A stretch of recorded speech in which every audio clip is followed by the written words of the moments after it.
Assalamu alaikum students. This is our second lecture of computer in which we will continue our first chapter hardware basics. In first lecture we studied about system unit, motherboard and the components of motherboard. In this lecture we will discuss what is processor and what is memory. First of all, what is processor?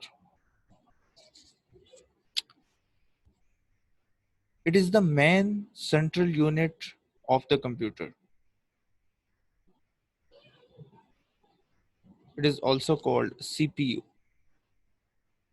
Uh, the processor is in the form of silicon chip.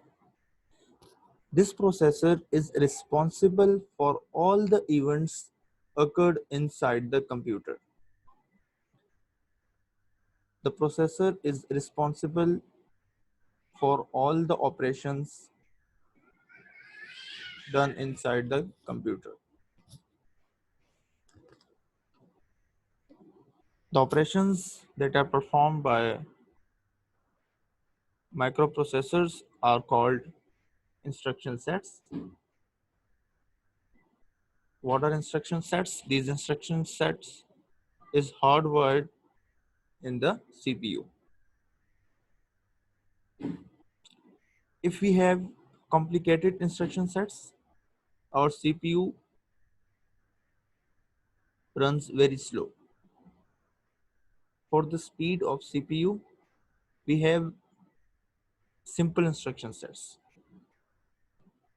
The more complications leads to the slower the speeds of CPU. There are different types of processors. There are different companies that are making processors. We have IBM, we have Apple, and many more. What is the compatibility of processor? If a program run on two different computer brands that are said to be compatible. If we write a program and it runs on only one processor, only one computer, then this program is not compatible. If our program runs in different processors, different computers are called compatible. Program written for IBM compatible computers usually does not run on Apple computers. We have to write the programs, separate programs for IBM and Apple computers. This is called the compatibility of processors. Next, what are the units of CPU? Basically, there are four units of CPU. It includes control unit, arithmetic logic unit, registers, and clock unit. We will discuss every unit. First of all, what is control unit? The main purpose of control unit is to direct and control the activities of the internal and external devices. All the devices connected to the CPU is controlled by control unit. How it works? It interprets the instructions fetched into the computer, determines what data, if any, are needed, where it is stored, where to store the results of operation, and sends the control signals to the devices involved in the execution of the instructions. All the flow of computer is done in control unit. Where to store the data, from where we get the data, all the things are managed in control unit. Next one, what is arithmetic logic unit? It performs the basic arithmetic operations such as addition, subtraction, multiplication, division. These operations are done in arithmetic logic units. It is also called computational unit. Next one, what are registers? We have different types of memory. In next slide, we will discuss the memory. But here, what are registers? It is a temporary memory area inside the CPU. And why we use registers? It is used for memory addressing, data manipulation, and processing. We have different registers for different purposes. We have general purpose registers and we have special purpose registers.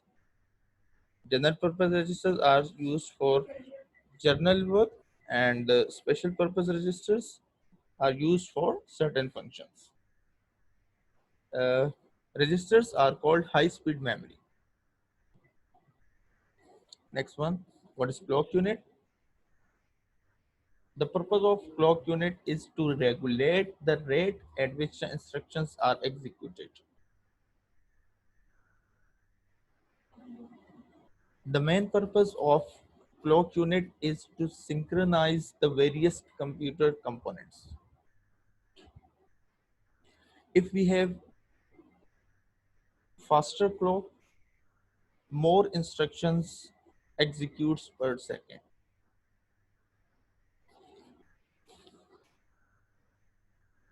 Next, we have computer memory. What is memory? In memory, we store all the information, all the data inside the computer.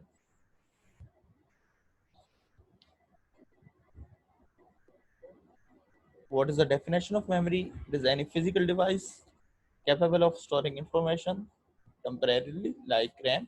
In RAM, we store the temporary information, or permanently, like ROM. In ROM, we store permanent information. Basically, there are two types of memory. One is primary memory and other one is secondary memory.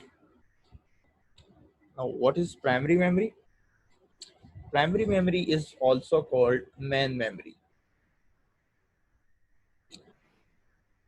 It is also called direct access memory because it holds the instructions and data for rapid and direct access by the CPU. The basic example of primary memory is RAM. RAM means random access memory. As a computer performance calculation, it is continuously reading and writing information to and from RAM. What is RAM and what is ROM? What is difference between RAM and ROM? RAM and ROM both are primary memory. RAM needs power to store the data. Once the power cut, RAM loses the data. But ROM is a permanent memory. It is non-volatile memory. It does not need power to store data for long time. Once we store a data in the ROM, it is stored until we format it.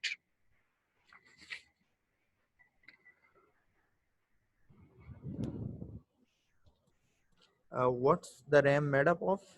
Modern RAMs are made up of semiconductor circuitry, and as I told you, RAM is a volatile form of information storage. When the electrical power is terminated, the data stored in RAM will be lost. But in contrast, ROM does not need power to store to retain its data. We have different types of RAM, SRAM, DRAM, and we have types of ROM as well, which includes PROM, EPROM, EEPROM. These are not included in your syllabus. Next, what is secondary memory? The other name of secondary memory is auxiliary memory or mass storage. Primary memory is fixed inside the CPU, inside the computer, while the secondary memory is connected from outside. Therefore, the speed of primary memory is very fast, but the speed of secondary memory is slow. But secondary memory has Maximum storage.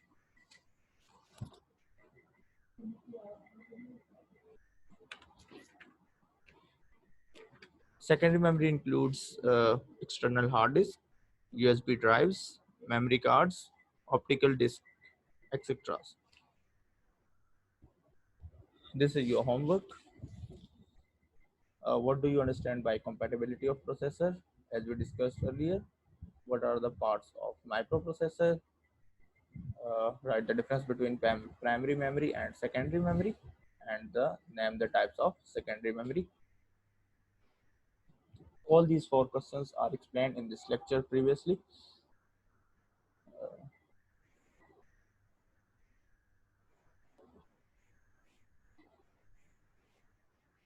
This is it from today's lecture. Thank you.